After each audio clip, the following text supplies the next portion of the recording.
చంద్రబాబు గారే గతంలో చెప్పినట్టుగా ఆహ్, హనీమూన్ పీరియడ్ ముగిసిపోయింది.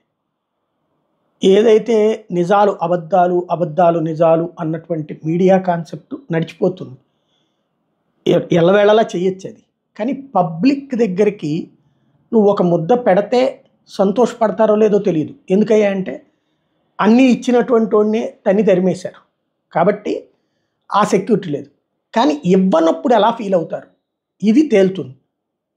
ఇప్పుడు ఏదైతే పెన్షన్లకు సంబంధించి తగ్గితే అబ్బెబ్బే మాకేం సంబంధం లేదు, అది వాళ్ళే దొంగలని చెప్తున్నారు. రేషన్ వాహనాలోళ్ళు అంటే వాళ్ళే దొంగలు అందుకే తీసేసామంటున్నారు. వాలంటీర్లు అంటే అబ్బెబ్బే వాళ్ళకి అసలు రూలే లేదు అందుకే పీకేసామంటున్నారు. అక్కడ ఒక సచివాలయ ఉద్యోగుల్ని దొంగల్ని చేసి కూర్చోబెట్టారు పక్కన. ఎవరికేం పోస్ట్ ఇస్తున్నారో తెలియదు. అట్లాగే ప్రభుత్వ ఉద్యోగులు ట్రాన్స్ఫర్లు అంటే ఎమ్మెల్యేల ఇష్టారాజ్యంగా నడుస్తుంది. పోలీసు అధికారుల ట్రాన్స్ఫర్లు రాజకీయ జోక్యంతోనే నడుస్తున్నాయి. అప్పుడు ఆటోమేటిక్గా ప్రజాస్వామ్యం పక్కకి వెళ్ళిపోతుంది. అధికార పక్షపు ఆలోచన ధోరణి వెళ్తుంది. వీళ్ళందరూ నిజాయితీగా బాధ్యతగా ఉంటారని నమ్మడం అమాయకత్వం. ఎందుకంటే నిజాయితీగా బాధ్యతగా ఉంటే వాళ్ళాడు సంపాదించుకుని బాబు గారు ఆలోచన ఉద్దేశం మంచిదే. ఓ ప్రజల చేత ఎన్నికయ్యేటటువంటి ప్రజాప్రతినిధి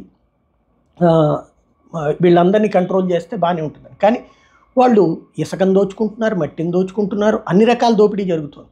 అయినా నియంత్రించడానికి మేము స్టేట్మెంట్లు ఇస్తున్నాం, 20 మందికి వార్నింగ్ ఇచ్చాం, 30 మందికి వార్నింగ్ ఇచ్చామంటే ప్రయోజనం ఏంటి? రోజు పోయే కొద్దీ సీను మారుతోంది. ఇప్పుడు సాక్షి రాసుకొచ్చినటువంటిది నీ వేదనలే అంటూ ఏదైతే పరిష్కారం లేదు, సీఎం స్వీకరించిన ఫిర్యాదులకే దిక్కు లేదు, రెవెన్యూలో పేరుకుపోతున్న భూముల విజ్ఞాపనలు. నేను ఈ విజ్ఞాపనలు తీసుకునే మొట్టమొదటి రోజుని చెప్పా, ఇవన్నీ తాత్కాలిక హైడ్రామా నడుస్తుంది. వైసీపీ వాడు ఎవడన్నా తప్పు చేసి ఉంటే వాడిని రైజ్ చేయడానికి చేస్తారు తప్పించి పరిష్కరించరు. ఇవి గ్రౌండ్ లెవెల్లో సివిల్ డిస్ప్యూట్స్ నిజంగా చిత్తశుద్ధి ఉంటే పరిష్కరించవచ్చు.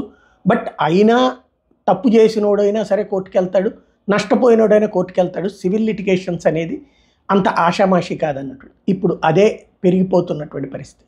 బట్ పరిష్కారం అయిపోతుంది, ప్రజలందరూ సంతోషంతో ఉన్నారు అన్నటువంటిది ప్రభుత్వం నమ్ముతోంది. ఎంతవరకు వాస్తవం అన్నది భవిష్యత్తు నిర్దేశిస్తుంది.